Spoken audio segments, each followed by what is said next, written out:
Hello everyone, कैसे हैं आप सभी लोग। Vivek this side from Fintechs Pro, जहां पर हम बात करते हैं फाइनेंस एंड टैक्सेशन की। स्वागत करता हूं आपका आज के इन्फॉर्मेटिव सेशन में, जहां पर हम स्टार्ट करने जा रहे हैं अपने प्रैक्टिकल सेशंस को। जीएसटी की रिटर्न फाइलिंग हम सीखेंगे, लेकिन आज का सेशन जो हमारा रहेगा वो स्पेसिफिकली फोकस रहेगा। मैं आपको समरी व्यू दूंगा आज जीएसटी के अंदर जितनी भी प्रैक्टिकल रिटर्न फाइलिंग होती है, पहले उनका एक ओवरव्यू लेंगे, कौन कौन सी रिटर्न हमको जीएसटी के अंदर फाइल करनी होती है। उसके बाद में वन बाय वन अपने अपकमिंग सेशंस के अंदर आपको एक एक रिटर्न का डिटेल में पोस्टमार्टम कर देंगे। भाई मैं बता रहा हूं, आप अगर ये प्रैक्टिकल सेशन जो भी अब प्रैक्टिकल सीरीज आपकी स्टार्ट हो रही है, सारे सेशन देख लोगे ना, आप किसी भी कंपनी का, किसी भी प्रोप्राइटरशिप फर्म का, किसी भी बड़ी से बड़ी कंपनी का जीएसटी का काम कर सकते हो, प्रैक्टिकल फाइलिंग कर सकते हो। अच्छा, सेशन को स्टार्ट करने से पहले ना कुछ बेसिक्स कंसेप्ट क्लियर कर लेते हैं। कई बार कंफ्यूजन आ जाती है लोगों को, अकाउंटेंट्स को या प्रोफेशनल्स को, कि भाई सर एक बात बताओ, जैसे मैं तो किसी लिस्टेड कंपनी के अंदर काम कर रहा हूँ, मेरी जो कंपनी है that is listed on share market, क्या उसके लिए कोई जीएसटी का अलग पोर्टल नहीं होता? क्या जीएसटी की कोई अलग रिटर्न्स नहीं होती? देखिए, अगर जीएसटी रिटर्न्स की मैं बात करूं तो जीएसटी का जो स्ट्रक्चर है ना, वो इंडस्ट्री वाइज नहीं रहता। हाँ, जीएसटी के रेट्स ज़रूर अलग रहेंगे। हो सकता है कि अगर आप एक लिस्टेड कंपनी है तो आप जो भी जिस आइटम में डील कर रहे हो सकता है उसके रेट्स अलग हो सकता है वहाँ पे आरसीएम या फॉरवर्ड चार्ज, आरसीएम लगता हो या फॉरवर्ड चार्ज लगता हो, कंसेप्ट हो सकता है अलग हो। लेकिन जब हम बात करेंगे रिटर्न फाइलिंग की, तो रिटर्न फाइलिंग सेम तरीके से ही होगी। GSTR1, GSTR3 भी अगर टीडीएस डिडक्ट करते हैं तो उसकी रिटर्न होगी, टीसीएस कलेक्ट करते हैं उसकी रिटर्न अलग होगी। तो चाहे आप एक स्टॉक मार्केट की लिस्टेड कंपनी हो, चाहे आप एक लाला कंपनी का काम कर रहे हो, चाहे आप एक प्रोप्राइटरशिप फर्म का काम कर रहे हो, चाहे एलएलपी का, चाहे प्राइवेट लिमिटेड का, किसी भी कंपनी का काम कर रहे हो, मतलब जीएसटी रिटर्न फाइलिंग जो है ना, वो यहां पर आपको अलग अलग ट्रीटमेंट नहीं करता है।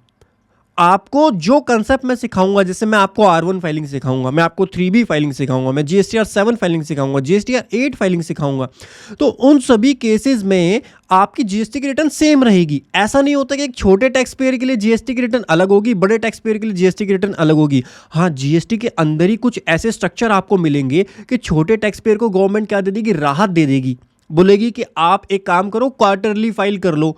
बड़े टैक्स पेयर को बोलेगी कि आप मंथली फाइल करो, लेकिन रिटर्न सेम रहेगी, R1 और 3B।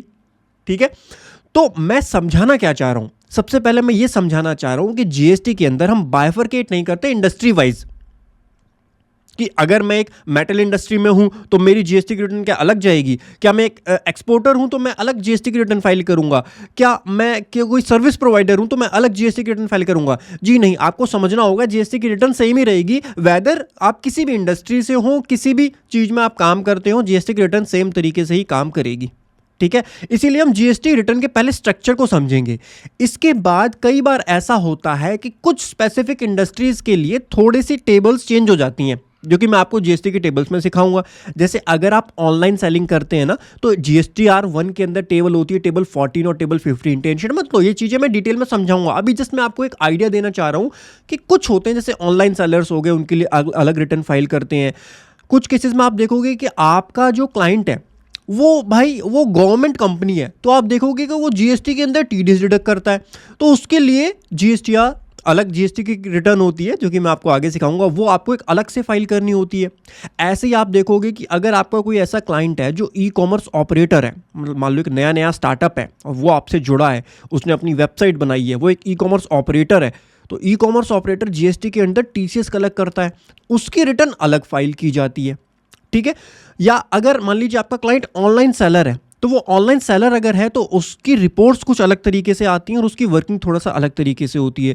तो छोटे छोटे चेंजेस आपको ज़रूर देखने के लिए मिलेंगे, वो मैं आपको सेपरेट उसके लिए अलग से दिखाऊंगा। जैसे मैं आपको एक ई कॉमर्स ऑपरेटर की रिटर्न फाइल करना अलग से सिखाऊंगा, एक ऑनलाइन सेलर जो अमेजोन फ्लिपकार्ट पे काम करता है उसकी जीएसटी रिटर्न फाइलिंग अलग से सिखाऊंगा, एक regular tax payer, normal tax payer जो ऑफलाइन सेलिंग करता है उसकी रिटर्न कैसे फाइल होती है वो मैं आपको अलग से सिखाऊंगा। तो वो चीज़ें मैं बाइफरकेट कर सकता हूँ। लेकिन आप अगर मेरे को बोलो कि सर मैं तो जॉब वर्क का काम करता हूं, या मैं तो एक मेटल की कंपनी में काम करता हूं, मैं तो एक ट्रेडिंग कंपनी में काम करता हूं, मुझे ट्रेडिंग कंपनी का जीएसटी सीखना है खाली, तो वो नहीं हो पाएगा।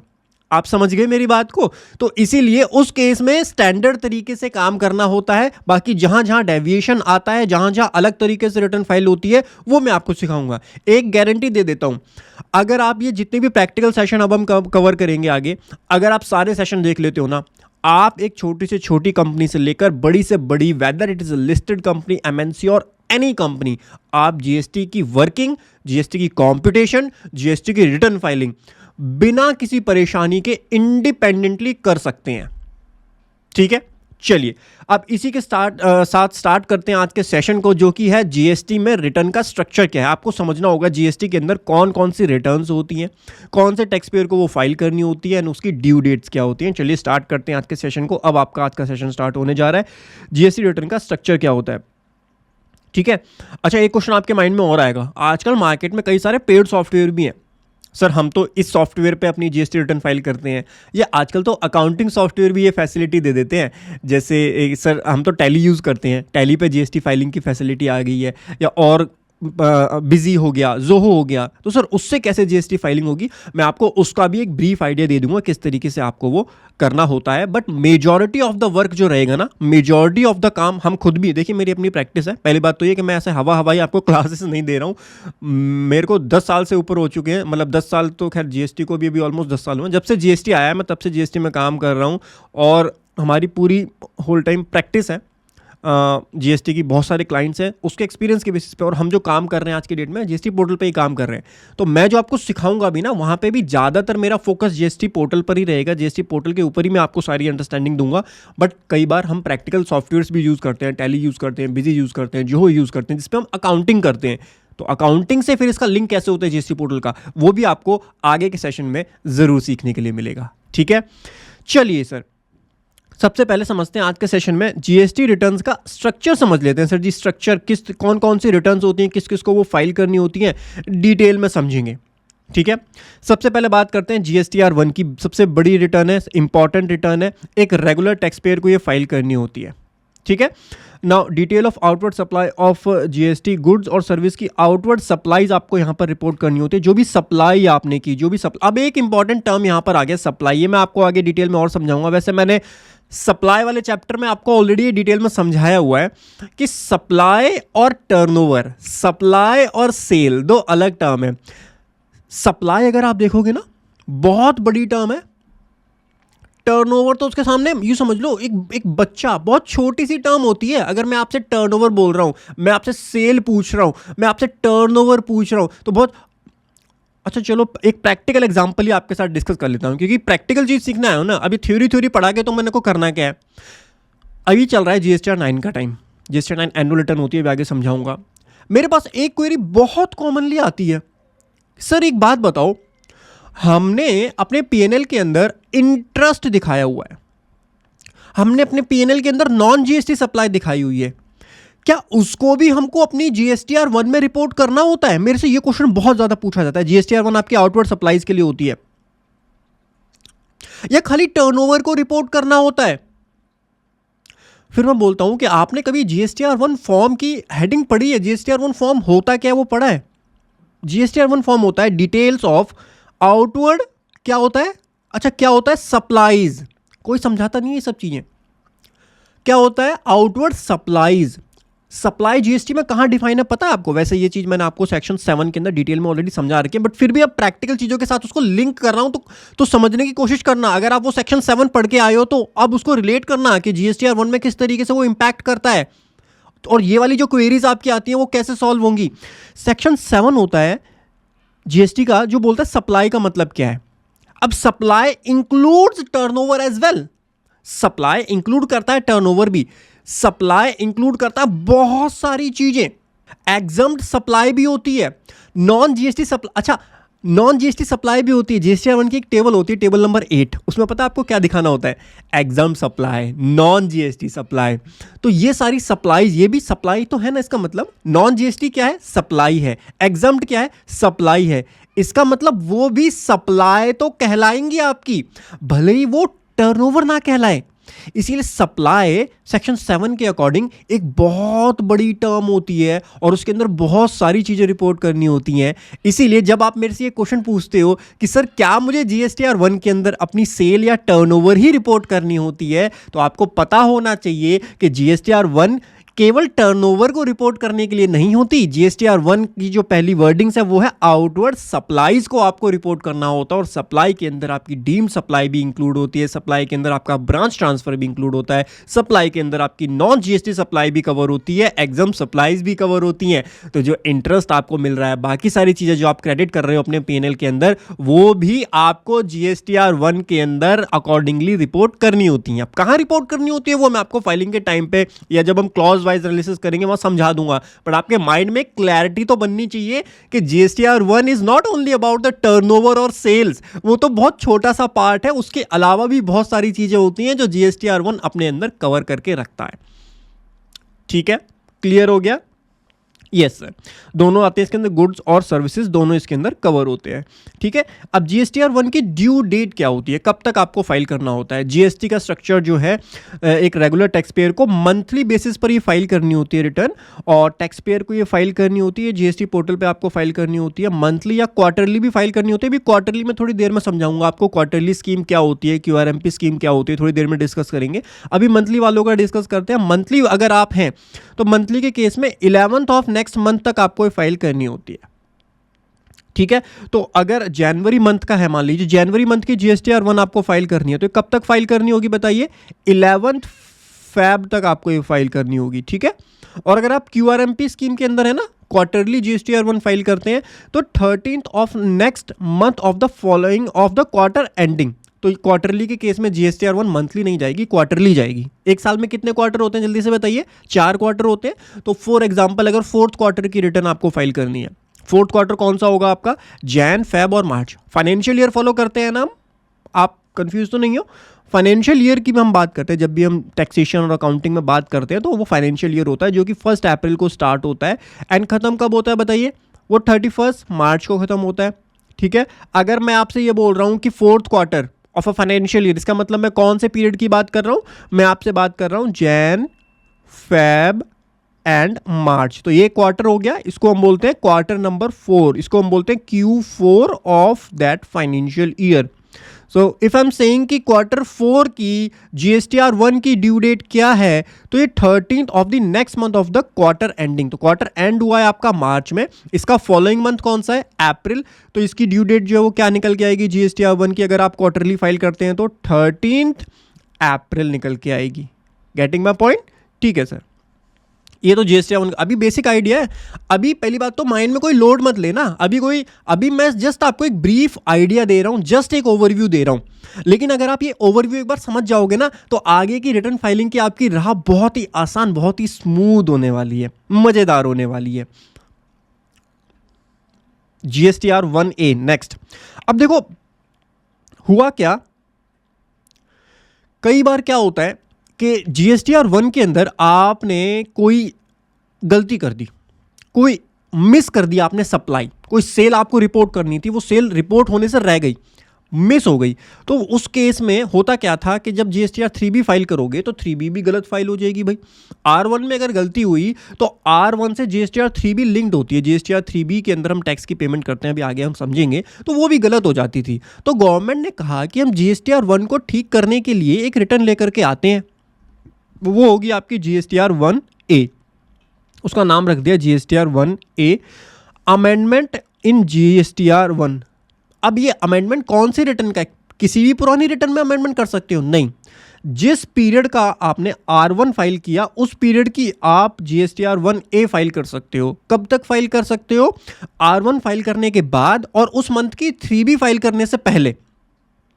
जैसे अगर आप लेट सपोज मई मंथ का काम कर रहे हो, ठीक है, अगर आप मई मंथ का काम कर रहे हो, मई मंथ की R1 आपने फाइल कर दी, राइट? जैसे आप R1 फाइल करोगे उसके बाद आपका जीएसटीआर 1A एक्टिवेट हो जाएगा। जीएसटीआर 1A कब तक आप फाइल कर सकते हो? मई मंथ की जीएसटीआर 3B फाइल होने से पहले तक आप जीएसटीआर 1 के अंदर क्या कर सकते हो? जीएसटीआर 1A जो होती है बेसिकली वो अमेंडमेंट इन जीएसटीआर 1, ठीक है, उसके लिए आप फाइल कर सकते हो। टैक्स पेयर इसको फाइल करता है, मंथली या क्वार्टरली बेसिस पर फाइल होती है। एंड डेट इसकी क्या होती है, after GSTR 1 but before GSTR 3B, GSTR 3B file करने से पहले उस पीरियड की, ठीक है। और GSTR 1A उसी स्पेसिफिक पीरियड के लिए होती है। ऐसा नहीं है कि मैं अपना पिछले 4 महीने पहले मैंने एक GSTR 1 फाइल की थी, उसका GSTR 1 क्या मैं अब फाइल कर सकता हूँ? नहीं, अभी जो प्रीवियस पीरियड जिसके आपने R1 अभी रिसेंटली फाइल किया, उसी का 1A आप फाइल केवल कर सकते हो, ठीक है।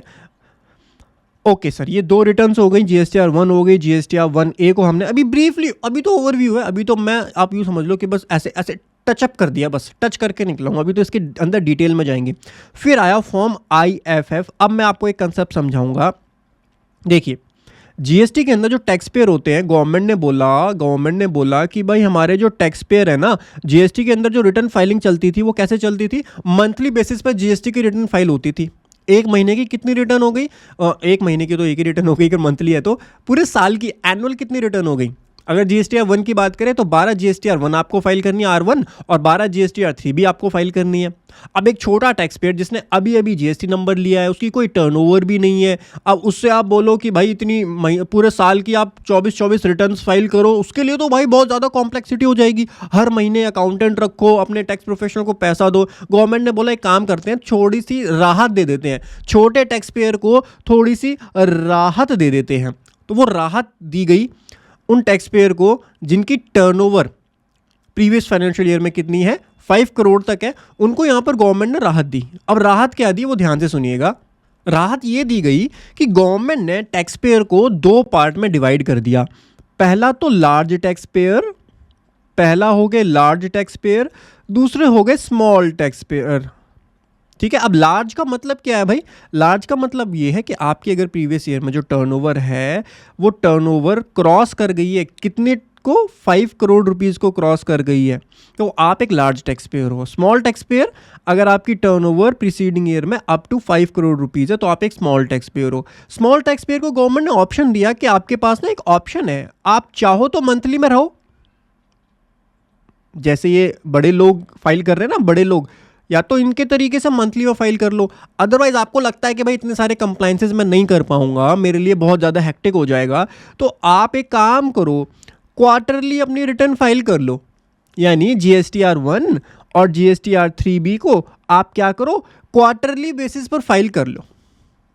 ये फैसिलिटी स्मॉल टैक्स पेयर को गवर्नमेंट ने यहां पर प्रोवाइड कर दी। बोलिए जी, समझ आया आपको? हाँ सर, बिल्कुल समझ आया, ये तो बहुत सिंपल सी चीज़ है, ठीक है। स्मॉल टैक्स पेयर के लिए फैसिलिटी आ गई। अब जीएसटी के अंदर ना एक दिक्कत है, ध्यान से सुनिएगा। जीएसटी का स्ट्रक्चर समझिए, मैं आपको स्ट्रक्चर समझाता हूँ। अभी थोड़ी देर में वैसे मैं स्ट्रक्चर पे आऊँगा, ये स्ट्रक्चर मैं आपको डिटेल में समझाऊंगा। अब जीएसटी का स्ट्रक्चर कैसे काम करता है कि जब मेरी दूसरी पार्टी, मेरा सप्लायर, अपनी GSTR 1 के अंदर कोई इन्वॉइस पुट करेगा, है ना, आउटवर्ड सप्लाई का इन्वॉइस जब वो पुट करेगा तो वो मेरे IMS में आएगा, IMS से मेरे 2B में आएगा, 2B से मैं अपने GSTR 3B में उसका ITC क्लेम कर पाऊंगा। 2017, 18, 19 का वो सुनहरा टाइम, अगर आपको याद नहीं है या आप नहीं जानते तो मैं बता देता हूँ, एक सुनहरा टाइम हुआ करता था जब GST आपको ITC एक टर्म होती है, इनपुट टैक्स क्रेडिट। अब ये सारी चीज़ें मैंने अपने बेसिक वाले सेशन में आपको डिटेल में समझाई है, तो मैं इसके अंदर इतना नहीं जाऊँगा। बट उस सुनहरे टाइम की तरफ अगर मैं आपको लेकर के चलूँ, उस सुनहरे टाइम में आपको ITC जो है वो प्रोविजनल बेसिस पर मिल जाता था। मतलब प्रोविजनल बेसिस का मतलब समझ रहे हो क्या, कि आपके 2A में आ रहा है नहीं आ रहा, आपके सप्लायर ने फाइल किया नहीं किया, कोई मतलब नहीं है। अगर आपने कोई परचेज़ की है, 3B में जाकर के क्या कर लो, ITC को क्लेम कर लो, प्रोविजनल बेसिस पर क्लेम कर लो। 100% तक प्रोविजनल बेसिस पर ITC अलाउ हुआ करता था। कुछ लोगों को तो ये सपना लगेगा कि भाई क्या बात कर रहे हो, 100% प्रोविजनल बेसिस पर ITC। प्रोविजनल बेसिस का मतलब 2A में आ रहा है नहीं आ रहा, उससे कोई मतलब नहीं। जी हाँ, एक टाइम पे 100% था, बट धीरे धीरे गवर्नमेंट लोगों ने क्या करा भाई, प्रोविजनल बेसिस पे ले करके ITC की चेन बनाई, फेक ITC क्लेम किए, तो गवर्नमेंट ने इस पर शिकंजा कसा। गवर्नमेंट ने बोला नहीं, ये नहीं चलबो भाई, ए नहीं चलबो, तो फिर क्या चलबो, गवर्नमेंट ने बोला कि हम एक सिस्टम बनाएंगे, उस सिस्टम के अकॉर्डिंग ITC फ्लो होगा GST पोर्टल पर। वो सिस्टम क्या था, सिस्टम ये था कि जब सप्लायर अपनी GSTR 1 फाइल कर देगा, GSTR 3B में उसकी पेमेंट कर देगा, फिर उसके R1 से आपके IMS में आ जाएगा डेटा। IMS होता है इनवॉइस मैनेजमेंट सिस्टम, अभी थोड़ी देर में उस पर चर्चा करेंगे। IMS से आपके GSTR 2B में आ जाएगा, GSTR 2B से आपके GSTR 3B में आ जाएगा, और GSTR 3B में आप ITC को क्लेम कर लोगे। ये स्ट्रक्चर गवर्नमेंट ने बना दिया। अब सर आप ये स्ट्रक्चर क्यों समझाने लग रहे हो, आप तो ये आईएफएफ पे थे, ये स्ट्रक्चर पे क्यों पहुंच गए? स्ट्रक्चर समझाना ज़रूरी है, क्योंकि स्ट्रक्चर जब आपने समझा तो आपको पता चला कि भाई जब मेरा सप्लायर अपनी जीएसटीआर 1 फाइल करेगा तभी मुझे उसका इनपुट टैक्स क्रेडिट मिल पाएगा, क्योंकि तभी मेरे आईएमएस में आएगा, तभी मेरे 2B में आएगा। अब अगर मेरा सप्लायर क्वार्टरली वाला है तो मैं तो फंस गया भाई, मैं तो क्वार्टरली वाले से काम ही करना बंद कर दूंगा। क्यों बंद कर दूंगा? अरे भाई तुम क्वार्टरली फाइल करोगे तो अपनी क्वार्टरली R1 में दिखाओगे मेरा इनवॉइस, तो मेरे पास जो आईटीसी आएगा वो तो 3 महीने बाद आएगा ना सर जी। हाँ सर बात तो सही है, 3 महीने बाद आईटीसी, 3 महीने बाद आप अपनी R1 फाइल करोगे। अगर आप एक क्वार्टरली वाले पर्सन हो तो मेरे आईएमएस में 3 महीने बाद आया, मेरे 2B में 3 महीने बाद आया और मेरे बुक्स में भी 3 महीने बाद आएगा, तो मेरी वर्किंग कैपिटल ब्लॉक कर दिया आपने, मैं तो आपके साथ काम ही नहीं करूंगा। तो गवर्नमेंट ने बोला हाँ भाई बात तो सही है, तो हम तो फैसिलिटी देने जा रहे थे क्यूआरएमपी वालों को, ये तो क्यूआरएमपी वालों के साथ जाती हो जाएगी, कोई काम करना बंद कर देगा क्यूआरएमपी वालों के साथ। तो गवर्नमेंट ने बोला ठीक है क्यूआरएमपी वालों, आपके लिए हम एक रिटर्न बना रहे हैं, B2B सप्लाई अगर आप कोई करते हो, कौन सी सप्लाई करते हो? B2B सप्लाई अगर आप कोई करते हो तो उसको आप फर्स्ट 2 मंथ के अंदर अंदर आईएफएफ की हेल्प से रिपोर्ट कर सकते हो। उससे क्या होगा सर? जैसे ये वाला हमारा एग्जाम्पल जो मैंने आपको एक दिया था कि Q3 का एग्जाम्पल मैंने आपको दिया था, तो Q3 की अगर आप मान लीजिए क्वार्टरली टैक्स पेयर हो, Q3 के लिए काम कर रहे हो, तो Q3 की R1 फाइल कर रहे हो, तो उसके जो फर्स्ट 2 मंथ हैं यानी जैन एंड फेब, तो आपके पास एक ऑप्शन रहेगा टैक्स पेयर, आपके पास एक ऑप्शन रहेगा, ऑप्शन कि आप जो है आईएफएफ फाइल कर सकते हो, उसके अंदर B2B सप्लाई को रिपोर्ट कर सकते हो by QRMP tax payer. Sir क्यों किया गया? ऑब्जेक्टिव समझ रहे हो आईएफएफ का, जिससे आपकी काउंटर पार्टी को उसका आईटी से मिल सके, इसलिए यहां पर ये आईएफएफ के रिटर्न को इंट्रोड्यूस किया गया है। ठीक है, समझ गए? लेकिन एक चीज ध्यान रखना, ये एक ऑप्शनल रिटर्न है, ये एक ऑप्शनल रिटर्न है, मैंडेटरी रिटर्न नहीं है। सर इसका क्या मतलब हुआ और उससे क्या फर्क पड़ेगा? ऑप्शनल रिटर्न है। देखो जी, ऑप्शनल रिटर्न का मतलब और ऑप्शनल रिटर्न से क्या फर्क पड़ेगा मैं आपको बताता हूं। जैसे जीएसटीआर 1 है, जीएसटीआर 1 एक मैंडेटरी रिटर्न होती है, फिर जीएसटीआर 1A ये भी आपकी ऑप्शनल रिटर्न होती है। अगर आप जीएसटीआर 1 लेट फाइल करते हो तो आपके ऊपर लेट फीस लगाई जा सकती है, late fees may be imposed. अब मैं वर्डिंग जो बहुत ध्यान से यूज कर रहा हूं, मे का मतलब क्या होता है? लगाई जा सकती है। देखो जीएसटी के अंदर जब आप जीएसटी की पेमेंट करते हो ना, तो जीएसटीआर 1 जो है वो पेमेंट के लिए यूज नहीं होता फॉर्म। जीएसटीआर 1 केवल आप आउटवर्ड सप्लाईज को रिपोर्ट करने के लिए यूज होता है। अब जीएसटीआर 1 में जब कोई पेमेंट का स्ट्रक्चर नहीं है तो बाय डिफॉल्ट ऑटोमेटिकली सिस्टम आपसे कोई टैक्स जनरेट नहीं करता। अगर आप लेट भी R1 फाइल करोगे तो ऑब्वियसली आप अगर काम करते हो तो आपको पता है R1 अगर आप लेट फाइल करोगे तो उसकी कोई लेट फीस पोर्टल लगाता नहीं है। लेकिन क्या इसका मतलब यह है कि जीएसटी के अंदर लेट फीस है ही नहीं? जी नहीं, इसका मतलब ये बिल्कुल नहीं है। जीएसटी प्रोविजंस के अंदर जीएसटीआर 1 की लेट फाइलिंग पर भी लेट फीस लगाई जा सकती है। एंड कई सारे टैक्स पेयर को पिछले कुछ सालों में इससे रिलेटेड नोटिस भी आए हैं जहां पर उनको लेट फीस की पेनल्टी जो है वो देनी भी पड़ी। लेकिन R1 के लिए बस यही होता है कि R1 में कोई ऑटोमेटिक स्ट्रक्चर तो है नहीं, सिस्टम तो कंप्यूट करेगा नहीं, तो बैकएंड पर जो हमारा प्रॉपर ऑफिसर है, जो जीएसटी ऑफिसर है, उसको मैन्युअली ये सारा काम करना होता है। R1 अगर लेट फाइल हुई है तो कितने डेज का डिले हुआ उसकी कैलकुलेशन करके फिर यहाँ पर लेट फी का नोटिस जो है वो भेजना होता है टैक्स पेयर को। ठीक है, तो ये बिल्कुल मत समझना कि लेट अगर कर रहे हो तो लेट फीस नहीं लग रही, तो लगती ही नहीं है, लगती है, लॉ में प्रोविजन है, लेकिन बस वो होता है कि जब डिपार्टमेंट उस पर एक्शन लेगा तब आपको पे करनी पड़ेगी, अदरवाइज कोई दिक्कत वाली बात नहीं है। लेकिन वहीं दूसरी तरफ अगर जीएसटीआर 1A की बात करें या आईएफएफ की बात करें, अगर देखो आईएफएफ तो आप लेट फाइल कर नहीं सकते। पहली बात, आईएफएफ की एक डेट होती है स्पेसिफिक, 13 तक आपको नेक्स्ट मंथ के फाइल करनी होती है, उसके बाद आपका वो ऑप्शन एक्सपायर हो जाता है, आप आईएफएफ फाइल ही नहीं कर पाओगे। ठीक है, अगर आप नहीं फाइल कर पाते, क्या आईएफएफ पे भी कोई लेट फीस लगती है? नहीं, आईएफएफ एक ऑप्शनल रिटर्न होती है। ऑप्शनल रिटर्न का मतलब ही ये है कि उस पर कोई लेट फीस नहीं लगेगी, ये आपको एक ऑप्शन दी गई है। नाम से ही पता चलता है ना, इनवॉइस फर्निशिंग, इसकी फुल फॉर्म क्या होती है? Invoice furnishing facility. आपको एक फैसिलिटी प्रोवाइड की जा रही है। अब ऐसी फैसिलिटी थोड़ी दोगे आपके, उस फैसिलिटी को अगर नहीं अवेल करोगे तो लेट फीस लगा देंगे आपके ऊपर, तो फिर वो फैसिलिटी थोड़ी हुई, फिर तो वो आपने मेरे ऊपर इंपोज कर दी चीज़।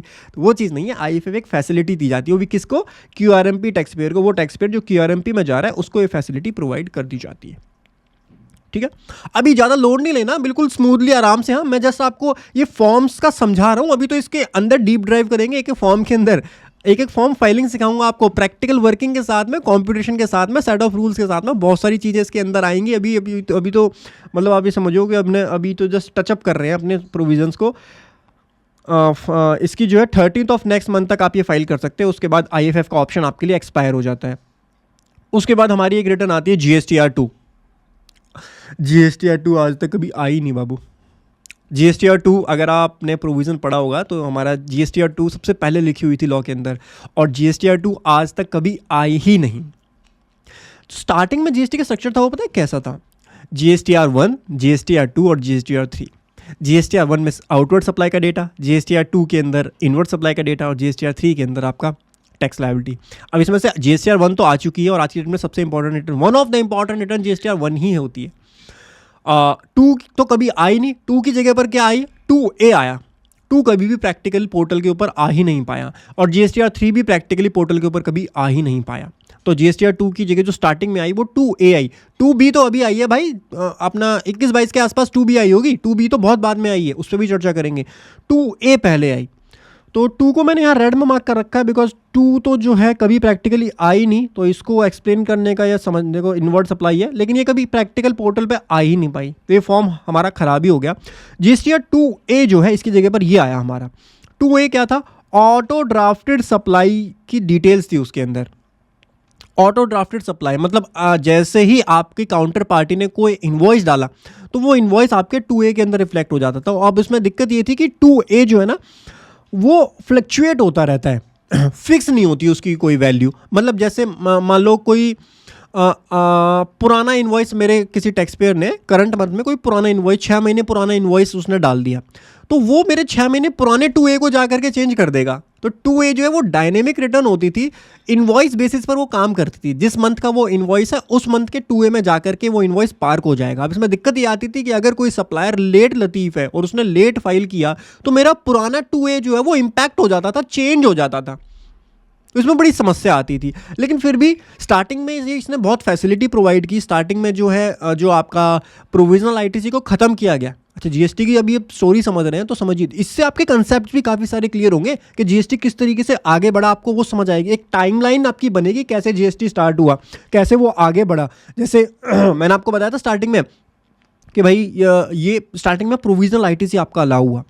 अब गवर्नमेंट ने कहा है कि यार ये प्रोविजनल ITC को ख़त्म कैसे करें। प्रोविजनल ITC में लोग क्या कर रहे हैं भाई, धड़ल्ले से जो भी उनके पास इन्वॉइस आया उसका इन्वॉइस क्लेम कर लिया। अब कोई कंडीशन चेक कर रहा है नहीं कर रहा है कुछ पता ही नहीं है गवर्नमेंट को, तो गवर्नमेंट ने कहा यार इसको रिस्ट्रिक्ट करेंगे। गवर्नमेंट ने पहले बोला इसको रिस्ट्रिक्ट किया कैसे जाए, तो गवर्नमेंट ने कहा हमारे पास एक रिटर्न है GSTR2A, आपके एक महीने में GSTR2A में जितना डेटा आएगा उसका केवल 20%, उसका केवल 20% प्रोविजनल बेसिस पर ले सकते हो। फिर गवर्नमेंट ने इसको और स्ट्रिक्ट किया आगे जा करके, ये 2019 से 2021 तक की मैं आपको स्टोरी अब सुना रहा हूँ। गवर्नमेंट ने आगे जा करके बोला कि नहीं नहीं नहीं यार ये तो 20% भी बहुत ज़्यादा लग रहा है हमको, एक काम करते हैं आपके GSTR2A में जितना आएगा उसका केवल 10% आप ले सकते हो एक्स्ट्रा। देखो 2A में अगर 100 रुपीज़ का आया तो 100 रुपीज़ आप क्लेम कर लो, वहाँ कोई दिक्कत नहीं है। लेकिन अगर आपको प्रोविजनल बेसिस पर भी लेना है ना, जैसे बुक्स में सर इन्वॉइस तो हमारे पास बहुत ज़्यादा है, तो उसका केवल प्रोविजनल बेसिस का केवल 10% मिलेगा, यानी 100 का 10% कितना हो गया, 10 रुपीज़ आप एक्स्ट्रा ले सकते हो। फिर गवर्नमेंट ने इसको और स्ट्रिक्ट किया कि भाई नहीं नहीं नहीं नहीं नहीं नहीं, केवल 5% देंगे प्रोविजनल बेसिस पर, यानी 100 हो गया एक्चुअल बेसिस पर 2A के बेसिस पर, और 5% उसका केवल 5 रुपीज़ का हो जाएगा प्रोविजनल बेसिस पर। फिर कुछ टाइम के बाद 2021-22 के आसपास गवर्नमेंट ने बोला कि प्रोविजनल की ऐसी की तैसी साइड करो, प्रोविजनल कुछ भी प्रोविजनल बेसिस पर नहीं देंगे, जो GSTR2A में आ रहा है वही क्लेम करना है, उससे ज़्यादा क्लेम करोगे तो रूल 36(4) के अकॉर्डिंग आप वायलेशन कर रहे हो। अब ये मैं आपको स्टोरी पुरानी सुना रहा हूँ। देखो मैंने GST को ना स्टार्टिंग से बदलते हुए देखा है कि क्या क्या चेंजेस उसमें आए हैं, क्या क्या अमेंडमेंट्स उसमें आई हैं, तो मैं आपको पूरी स्टोरी बताऊंगा सो दैट आज जो लॉ है उसकी कहानी आप समझ पाओ कि आज के लॉ की, आज का लॉ जो बना, आज जो हमारी रिटर्न्स हैं उसके पीछे की बैक स्टोरी क्या है, वो जब समझ जाते हो ना तो आपको हर रिटर्न का एक ऑब्जेक्टिव समझ में आता है कि हाँ ये रिटर्न क्यों आई, क्या इसका ऑब्जेक्टिव था। ठीक है, अब GSTR2A प्रोविजनल बेसिस पर खत्म हो गया, 2022 तक खत्म हो चुका था प्रोविजनल बेसिस पर, GSTR2A के बेसिस पर आप क्लेम करोगे। लेकिन 2A में भी एक बहुत बड़ी समस्या थी 2A के अंदर।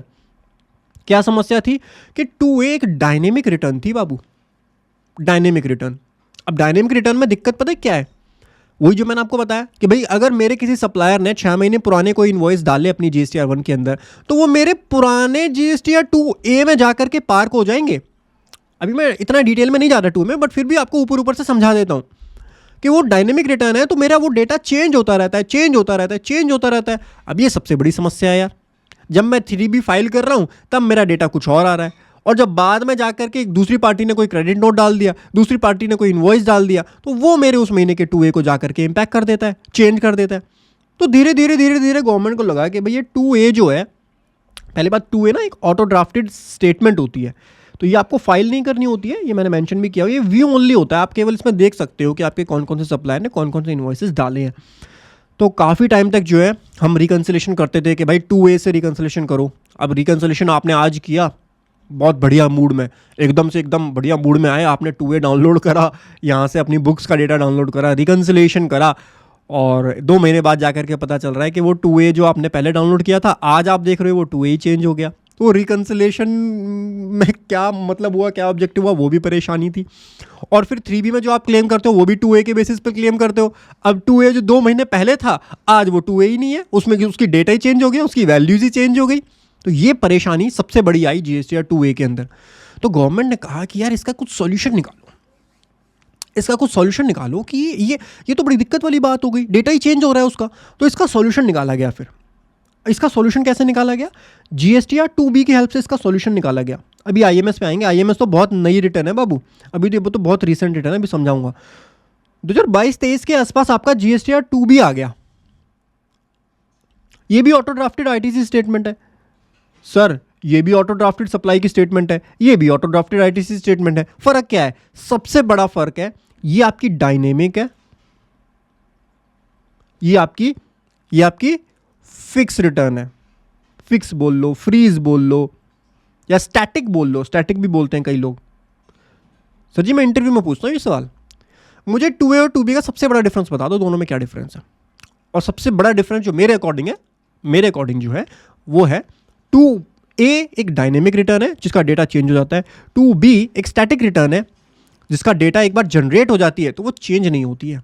यही तो चाहिए था सरकार को, यही तो चाहिए था एक अकाउंटेंट को, मुझे यही तो चाहिए था कि मेरी एक ऐसी रिटर्न हो जो बार बार चेंज ना हो। अरे भाई रिकन्सिलेशन मैंने 1 महीने का कर लिया, 2 महीने बाद फिर से डेटा चेंज उस वाली रिटर्न के अंदर, मेरा रिकन्सिलेशन का क्या मतलब हुआ?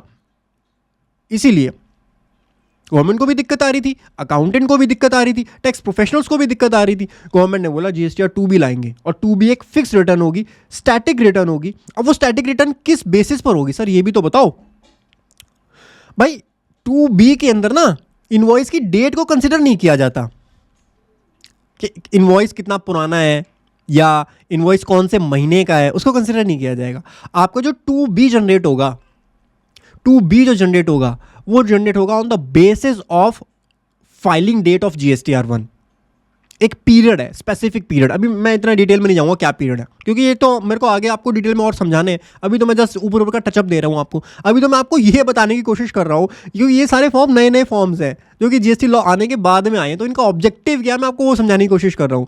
तो GSTR 2B जो है वो इसलिए आई कि भाई इसके अंदर एक स्पेसिफिक पीरियड के अंदर जो आपकी काउंटर पार्टी ने GSTR 1 फाइल करी है वो सारे इनवॉइसेस GSTR 2B कैप्चर करके अपने पास स्टोर कर लेगा और लॉक लगा देगा। यानी एक पीरियड में आपकी काउंटर पार्टी ने जो GSTR 1 फाइल करी वो इसके अंदर आकर के लॉक हो गई। अब चाहे वो इनवॉइस 2 महीने पुराना हो, चाहे वो इनवॉइस करंट मंथ का हो, आपके करंट मंथ के 2B में आया तो 2B ने उसको लॉक कर दिया, अब फ्रीज कर दिया 2B ने, अब 2B चेंज नहीं हो सकता।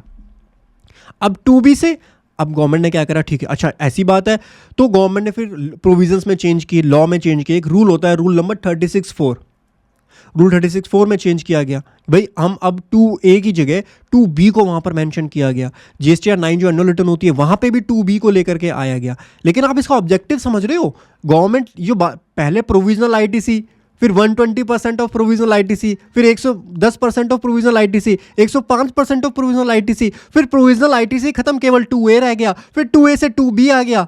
इसकी पूरी स्टोरी समझ पा रहे हो, ऑब्जेक्टिव समझ पा रहे हो, क्यों ये चेंज किया जा रहा था?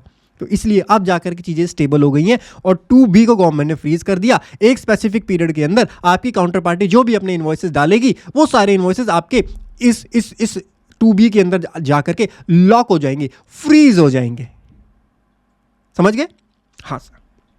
तो इसीलिए GSTR 2B जो है वो एक इंपॉर्टेंट रिटर्न आज की डेट में अगर आप देखोगे तो GSTR 2A का इतना ज़्यादा कोई रेलेवेंस नहीं रह गया। आप रिकंसिलिएशन भी मेरे से पूछते हो, कई बार मेरे से बच्चे बोलते हैं कि सर आपने 2B से रिकंसिलिएशन तो सिखाया है, वो मैं सिखाऊंगा आपको आगे, नो डाउट। सर 2A से भी रिकंसिलिएशन सिखाओ ना यार। 2A से रिकंसिलिएशन में वही परेशानी है, आप आज रिकंसाइल करोगे, कल जाके देखोगे 2A ही चेंज हो गया। तो 2A से रिकंसिलिएशन में ये दिक्कत पहले भी आती थी, तो इसीलिए 2B को डेटा लो और 2B से रिकंसाइल करो, क्योंकि 2B जो एक बार जनरेट हो गई ना वो फाइनल हो जाती है। बट अब तो ये IMS आ गया। खैर IMS की कहानी अभी आपको बता रहा हूँ, IMS क्यों आया और इसकी कहानी क्या थी, इसकी बैक स्टोरी क्या थी, वो मैं आपको समझाता हूँ। तो इस तरीके से आपका GSTR 2B जनरेट होता था और 2B के अंदर आपका सारा डेटा आ जाता था और आप अपना ITC जो है वो 2B के बेसिस पर क्लेम कर लेते थे। अब जो है बहुत रिसेंटली 2024-25 के आसपास अब हमारी स्टोरी आती है और 24-25 में हमारा एक हीरो आता है। कौन सा हीरो आता है? एक नई रिटर्न, एक नई स्टेटमेंट। वैसे रिटर्न नहीं है, सारी स्टेटमेंट्स होती हैं, ऑटोमेटिक जनरेट होती हैं, बट इनकी इंपॉर्टेंस बहुत ज़्यादा है, इसलिए मैं यहाँ पे टाइम ज़्यादा दे रहा हूँ, क्योंकि ज़्यादातर कन्फ्यूजन आपको इन्हीं रिटर्न्स के अंदर आने वाली है। अब 2024-25 में एक रिटर्न आती है इनवॉइस मैनेजमेंट सिस्टम। होता क्या था, GSTR 2B में आपका एक इनवॉइस आ गया।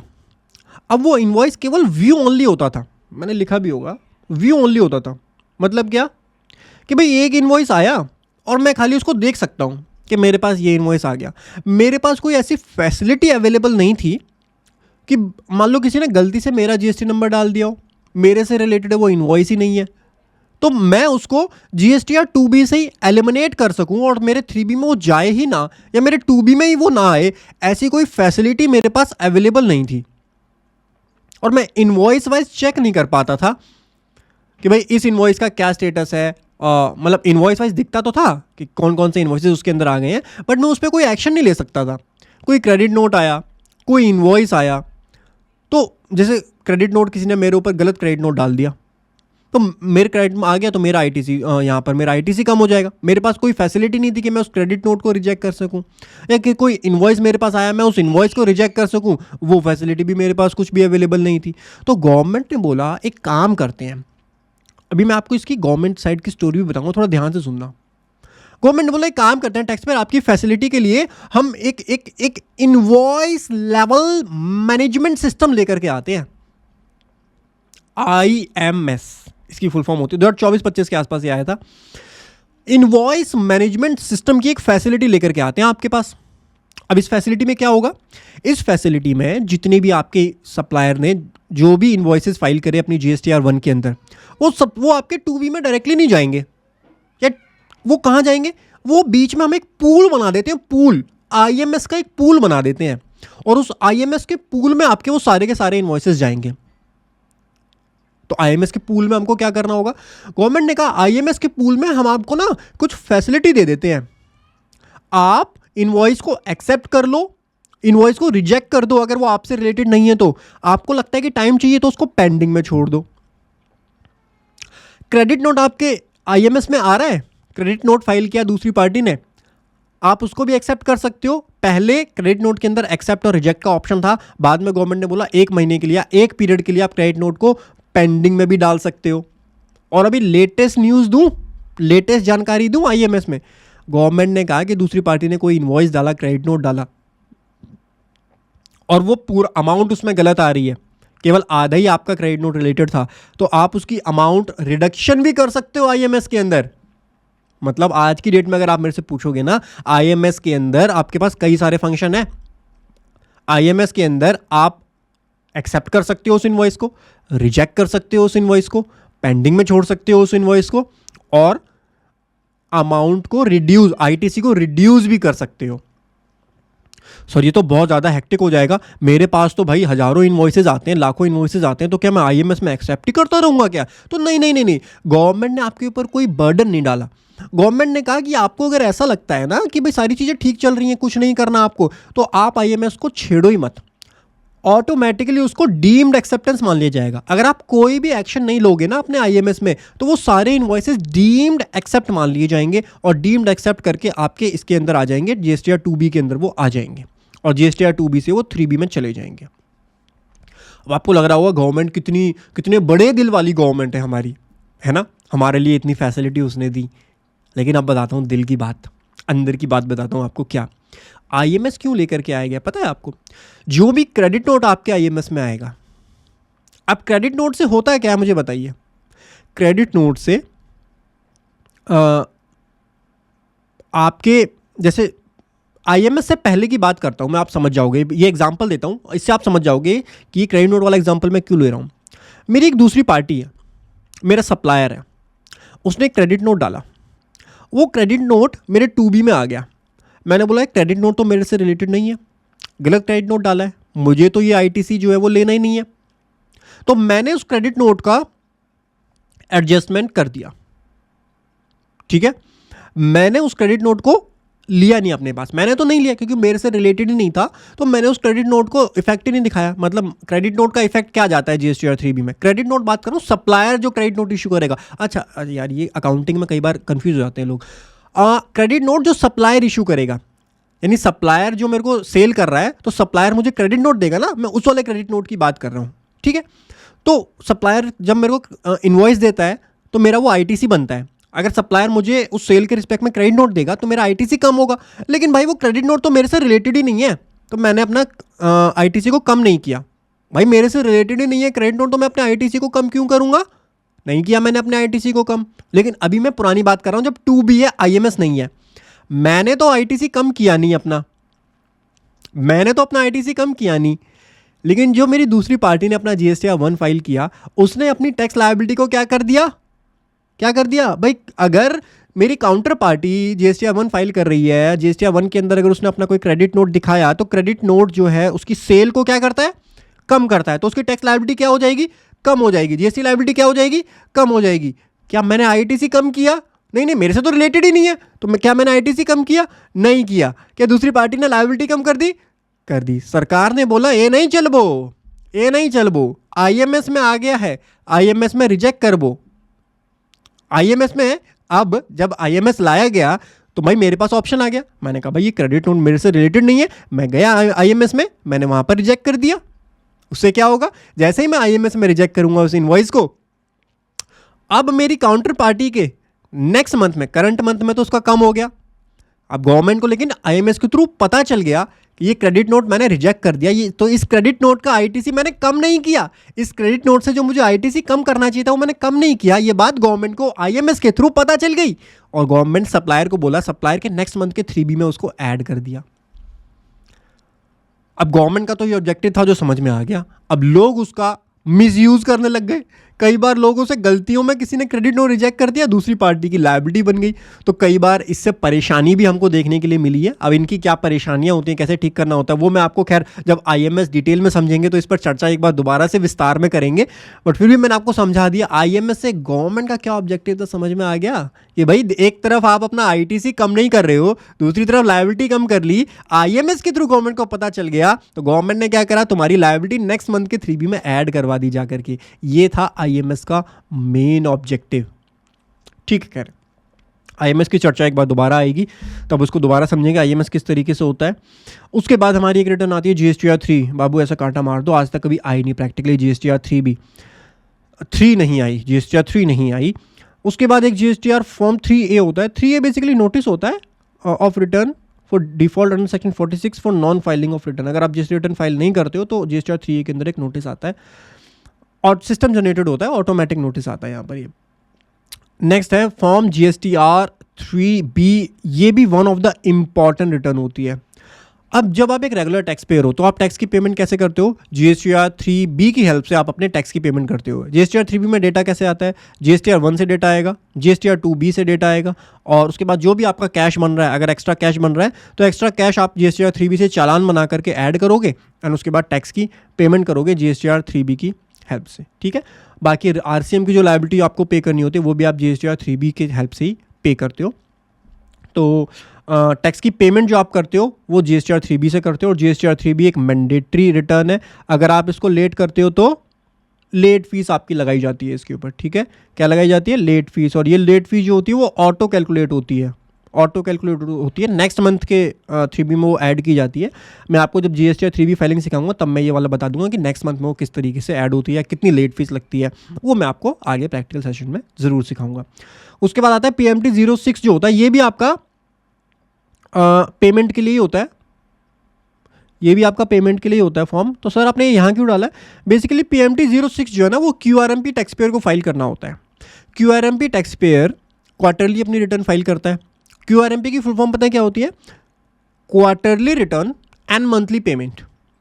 यानी रिटर्न तो क्वार्टरली फाइल करो बट पेमेंट आपको मंथली करनी होगी। मतलब अगर जैसे आपका हम फोर्थ क्वार्टर की बात करें तो जैन और फैब मंथ है, जैन और फैब मंथ के अंदर जो भी आपकी टैक्स लायबिलिटी बन रही है आपको सेल्फ असेस करना होगा। पोर्टल पे कुछ नहीं करना, सेल्फ असेस करना है अपनी बुक्स के अकॉर्डिंग। जितनी टैक्स लायबिलिटी आपकी बन रही है उतना आपको कैश लेजर में पैसा डिपॉजिट करना होगा PMT 06 की हेल्प से। तो एक बेसिकली PMT 06 एक चालान होता है, बस आपको चालान जनरेट करके GST पोर्टल पर ऐड करना होता है। उसके बाद रिटर्न फाइल जब आप करोगे तो उससे वो एडजस्ट हो जाता है। ठीक है, तो ये PMT 06 होता है। जब हम QRMP की फाइलिंग सीखेंगे तब मैं आपको सिखाऊंगा। मैं कुछ स्पेसिफिक टैक्स पेयर की फाइलिंग आपको ज़रूर सेपरेटली सिखाऊंगा, जिसमें QRMP स्कीम होगा, ऑनलाइन सेलर्स होंगे, इनके लिए थोड़ी सी ट्रीटमेंट अलग हो जाते हैं, तो उनकी रिटर्न फाइलिंग मैं आपको अलग से ज़रूर सिखाऊंगा। उसके बाद हमारा आता है CMP 08 एंड GSTR 4, इन दोनों को साथ साथ पढ़ा जाता है। बेसिकली GST के अंदर ना दो तरीके की स्कीम होती हैं। एक रेगुलर टैक्स पेयर, दो तरीके के टैक्स पेयर होते हैं, एक रेगुलर टैक्स पेयर, एक होता है composite dealer. Composition levy GST के अंदर होती है, सेक्शन 10 के अंदर डिफाइन की जाती है। अब CMP 08 और GSTR 4 वैसे मैंने आपको वहाँ पर भी डिटेल में सिखाया होगा किस तरीके से फाइल की जाती हैं, ITC के फॉर्म्स सिखाए हैं मैंने वहाँ आपको, और इसकी कंडीशन सब कुछ सिखाई हुई है। बट बिकॉज अभी हम GSTR रिटर्न कर रहे हैं तो इसके साथ भी इसको पढ़ा जाता है, तो इसमें भी मैं आपको डिटेल में समझाऊंगा कि CMP 08 क्या होता है, कैसे फाइल किया जाता है, GSTR 4 क्या होता है। तो बेसिकली जो एक कंपोजिट डीलर होता है ना, गवर्नमेंट ने उसको फैसिलिटी दी कि अगर आप कंपोजिशन स्कीम में जाना चाहते हो तो आप जा सकते हो। उसकी कुछ कंडीशंस मैं आपको बता देता हूँ। आप कोई ITC क्लेम नहीं कर सकते, थोड़ा बहुत टैक्स आपका जो भी बन रहा है वो आपको टैक्स पे करना होगा। खाली सेल के ऊपर जो भी टैक्स बन रहा है वो आपको अपनी जेब से पे करना होता है, आप कस्टमर से भी कलेक्ट नहीं कर सकते कंपोजिशन स्कीम के अंदर। तो जो भी रेट है उस रेट के अकॉर्डिंग आपको गवर्नमेंट को पे करना होगा सीधा सीधा। ठीक है, अब पेमेंट इसकी कैसे की जाती है? पेमेंट की जाएगी CMP 08 की हेल्प से। CMP 08 क्वार्टरली आपको फाइल करना होगा। ठीक है, self assessment tax for registered person opting for composition levy जो सेक्शन 10 का होता है उस टैक्स पेयर को ये फाइल करना होता है। अच्छा, आपको पूरे साल में एक रिटर्न भी फाइल करनी होगी जिसको हम GSTR 4 बोलते हैं। ये दोनों ही मैंडेटरी होते हैं, आपको मैंडेटरी फाइल करने होते हैं। Return for financial year for registered person who has opted for composition levy, उसके लिए एनुअल रिटर्न होती है, फाइनेंशियल ईयर की रिटर्न होती है। तो ये एनुअल रिटर्न हो गई आपकी और ये क्वार्टरली पेमेंट हो गई। ठीक है, इस तरीके से कंपोजिट डीलर के लिए, कंपोजिशन लेवी में जिसने ऑप्ट किया है टैक्स पेयर ने, उसके लिए ये दो रिटर्न्स आपकी होती हैं। उसके बाद बात करते हैं GSTR 4A जो होती है। बेसिकली ये auto drafted detail for registered person opting for composition levy. तो GSTR 4 के अंदर GSTR 4A की हेल्प हम लेते हैं, ऑटोमेटिकली इसके अंदर जो भी डिटेल्स होती है वो जनरेट होकर के आती हैं। Right sir. उसके बाद अब कुछ स्पेसिफिक टैक्स पेयर के लिए ना अलग अलग GST रिटर्न्स होती हैं। हर टैक्स पेयर पे ये अप्लाई नहीं होती हैं, कुछ स्पेसिफिक टैक्स पेयर्स के ऊपर ये अप्लाई होती हैं। ध्यान से सुनिएगा किसके ऊपर अप्लाई होती हैं। GSTR 5 की अगर हम बात करें तो GSTR 5 जो होती है return for non resident taxable person. Non resident taxable person जो होता है उसके लिए ये वाली रिटर्न अप्लाई होती है। जो इंडिया के बाहर का टैक्सेबल पर्सन है और इंडिया में आकर के काम कर रहा है तो उसके ऊपर ये वाली रिटर्न अप्लाई होती है। नेक्स्ट है GSTR 5A। 5A किसके लिए होती है? OIDAR की सर्विसेज जो इंडिया में प्रोवाइड कर रहे हैं। OIDAR मतलब online information database access retrieval services. मतलब जैसे नेटफ्लिक्स इंडिया के अंदर सर्विस दे रहा है, तो नेटफ्लिक्स जो इंडिया के अंदर सर्विस दे रहा है उसमें वो GST कलेक्ट करता है, लेकिन नेटफ्लिक्स इंडिया की कंपनी नहीं है, इंडिया में उसका कोई ऑफिस भी नहीं है, वो बाहर की कंपनी है, लेकिन इंडिया में वो GST कलेक्ट कर रहा है तो इंडिया की गवर्नमेंट को GST देना होता है और GSTR 5A के अंदर उसको अपनी GST की रिटर्न फाइल करनी होती है। नेक्स्ट आपका आता है GSTR 6। तो ये बेसिकली इनपुट सर्विस डिस्ट्रीब्यूटर्स होते हैं, उनको GSTR 6 फाइल करनी होती है ISD को। ठीक है, अब ISD का मैंने एक सेपरेट सेशन भी आपको बना करके दिया हुआ है जहां पर ISD का मैंने सेपरेट डिटेल्स समझाई हैं। बाकी GSTR 6 के साथ भी मैं आपको ISD की सारी चीज़ें समझाऊंगा, किस तरीके से एक ISD का आपको रिटर्न फाइल करनी होती है और इनपुट सर्विस डिस्ट्रीब्यूटर किस तरीके से काम करता है, और अभी रिसेंटली इसमें चेंजेस भी आए हैं, उन सभी को भी डिटेल में डिस्कस करेंगे। Okay sir. और GSTR 6 से होता है detail of supplies, auto drafted form होता है ये, इसमें भी आपको कुछ डालने की ज़रूरत नहीं होती है। देन आता है GSTR 7। GSTR 7 इंपॉर्टेंट रिटर्न होती है, return for TDS deductor. TDS deductor जो होते हैं उनको यहाँ पर TDS तो इनकम टैक्स में डिडक्ट होता है, GST में कौन सा TDS आ गया, GST के अंदर भी TDS डिडक्ट किया जाता है। जब मैं आपको ये रिटर्न सिखाऊंगा GSTR 7, तब मैं आपके इसके जो लॉ के प्रोविजंस हैं और रूल्स हैं वो भी समझा दूंगा कि GST में बेसिकली जो गवर्नमेंट एंटिटीज़ होती हैं उनको यहाँ पर TDS डिडक्ट करने की रिक्वायरमेंट आती है जब भी वो पेमेंट करती है। GST के अंदर भी, हाँ excuse me, I am not talking about income tax TDS, hello, I am talking about GST TDS, okay. तो GST के अंदर भी TDS के प्रोविजंस होते हैं। जब आप पेमेंट कर रहे हैं किसी पार्टी को तो GST के अकॉर्डिंग उसको GST TDS बोला जाता है, वो आपको डिडक्ट करना होता है। जो गवर्नमेंट एंटिटीज़ होती हैं वो यहाँ पर ये डिडक्ट करती हैं। ऑब्जेक्टिव सेम होता है। देखो इनकम टैक्स में क्या ऑब्जेक्टिव होता है, इनकम टैक्स में गवर्नमेंट जानना चाहती है कि आपकी इनकम कितनी है, कितना टर्नओवर है, कितनी सेल है, उसको करने के लिए TDS काटा जाता है। GST में भी सेम कंसेप्ट है। अगर एक कोई गवर्नमेंट एंटिटी जब पेमेंट कर रही है किसी पार्टी को तो उनका GST इसीलिए काटती है जिससे गवर्नमेंट को पता चल सके, रेट तो इसका 2% ही होता है, बट मेन ऑब्जेक्टिव ये होता है कि गवर्नमेंट को ये पता चल सके कि भाई दूसरी पार्टी की कितनी टर्नओवर है, वो उसे छुपा ना सके, इसीलिए यहाँ पर ये इसका यूज़ किया जाता है। GSTR 7 के हिसाब से गवर्नमेंट को पता चलता है, क्योंकि यहाँ पे आपको जो दूसरी पार्टी होती है उसका GST नंबर वगैरह डालना होता है। मैं डिटेल में इसकी फाइलिंग भी सिखाऊंगा किस तरीके से फाइल होती है। जो गवर्नमेंट एंटिटीज़ होती हैं बेसिकली उनको ये GST TDS काटना होता है, तो इसको है ना हम GST TDS बोलते हैं, ये ध्यान रखिएगा। ये इनकम टैक्स का नहीं है, ये GST TDS इसको बोला जाता है। नेक्स्ट है आपका GSTR 7A। तो ये टैक्स डिडक्शन एट सोर्स का इसका सर्टिफिकेट होता है। जो TDS आपने काटा इसका सर्टिफिकेट आपको इसके अंदर मिलता है। नेक्स्ट है GSTR 8। GSTR 8 जो होता है वो statement for tax collection at source, ये TCS कलेक्शन का वो होता है। ये किसको काटना होता है, जो ई-कॉमर्स ऑपरेटर होते हैं, जो ई-कॉमर्स ऑपरेटर होते हैं उनको ये TCS कलेक्ट करना होता है। और जैसे कि सर अमेज़ॉन हो गया, फ्लिपकार्ट हो गया, मीशो हो गया, तो जब इन प्लेटफॉर्म के ऊपर आप कोई सेल करते हो तो इन प्लेटफॉर्म को एक GST TCS बोला जाता है। इसको क्या बोला जाता है, इसको बोला जाता है GST TCS कलेक्ट करना होता है। एंड उसकी फाइलिंग यहाँ पर इनको GSTR 8 की हेल्प से करनी होती है। एंड इसका आप क्रेडिट ले सकते हो, इन दोनों का ही, TDS का भी क्रेडिट आप ले सकते हो और TCS का भी क्रेडिट ले सकते हो। GST के अंदर इसकी एक रिटर्न होती है, वो शायद मैंने यहाँ मेंशन नहीं की होगी, मैं आपको बता देता हूँ साथ के साथ ही कि TDS एंड TCS रिसीव्ड की आपकी एक रिटर्न होती है जिसमें ऑटोमेटिकली डेटा आ जाता है। जैसे आप क्लिक करोगे, जैसे ये अपने 7 और 8 रिस्पेक्टिवली फाइल करती हैं पार्टीज, आपके वो उस वाली रिटर्न के अंदर आ जाता है। आप उसको चेक कर सकते हो, एक्सेप्ट करके, कंफर्म करके, जैसे ही आप उसको ऐड करोगे तो जो पैसा आपका कटा है ये आपके कैश लेजर में ऐड हो जाता है। ठीक है, तो ये चीज़ भी आपको ध्यान रखनी है। मैंने मेंशन नहीं की, लेकिन एक रिटर्न होती है GST के अंदर और मैं आपको सिखाऊंगा ऑनलाइन सेलर की, जहाँ हम GST रिटर्न फाइलिंग सीखेंगे वहाँ पे मैं आपको ये वाला कंसेप्ट समझा दूंगा एक बार। उसके बाद आता है GSTR 9। भाई GSTR 9 की कहानी बहुत बड़ी है, इसके ऊपर तो आपको मेरे 15 घंटे के पूरा सेशन मिलेंगे कोर्स के अंदर देखने के लिए, बहुत डिटेल में मैंने समझाया हुआ है।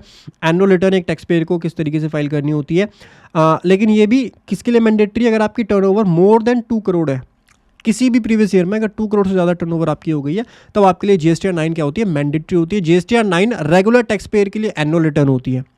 देखो GSTR 4 अभी हमने समझी थी, GSTR 4 एक composite levy person, taxable person के लिए होती है मैंडेटरी रिटर्न, और GSTR 9 जो है वो रेगुलर टैक्स पे के लिए मैंडेटरी रिटर्न होती है, लेकिन इसकी एक टर्नओवर लिमिट होती है 2 करोड़ की। तो 2 करोड़ से ज़्यादा अगर आपका टर्नओवर गया इन एनी प्रीवियस ईयर तब आपके लिए GSTR 9 मैंडेटरी रहती है।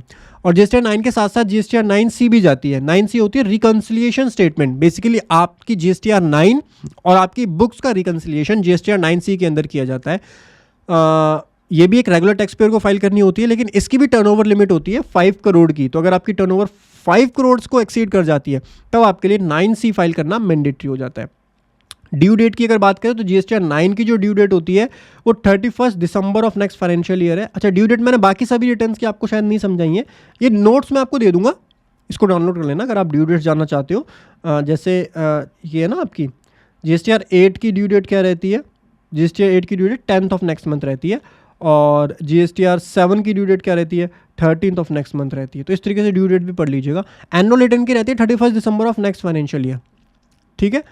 और 9 और 9C दोनों की सेम रहती है। तो अगर आप लेट सपोज फाइनेंशियल ईयर 26 और 27 का अगर आप फाइल कर रहे हैं GSTR 9 और 9C, तो इसकी ड्यू डेट क्या रहेगी बताइए, 31 दिसंबर 2027, ठीक है। अनटिल अदरवाइज गवर्नमेंट इसको एक्सटेंड ना करे, ये आपकी स्टैंडर्ड ड्यू डेट रहती है।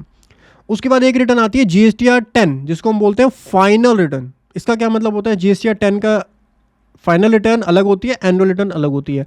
फाइनल रिटर्न आपको GST नंबर जब आपका कैंसिल हो जाता है, कैंसिलेशन के 3 मंथ के अंदर अंदर आपको GSTR 10 फाइनल रिटर्न जो है वो सबमिट करनी होती है। उसके बाद GSTR 11 आती है। बेसिकली ये statement of inward supply file करनी होती है UIN होल्डर को।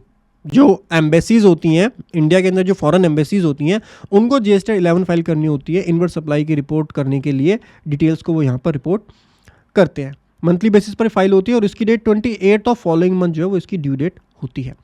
तो इस तरीके से ये आपकी GST की रिटर्न्स होती हैं। और सारी रिटर्न्स का मैंने आपको एक क्विक ओवरव्यू दिया, अभी मैंने डिटेल में नहीं समझाया, बट क्विक ओवरव्यू आपको मिल गया होगा। मैंने आपको एक टाइमलाइन बताया कि 2017 से किस तरीके से हमारा ITC IMS 2A 2B चलता हुआ है, उसकी पूरी स्टोरी आपको पता चली होगी।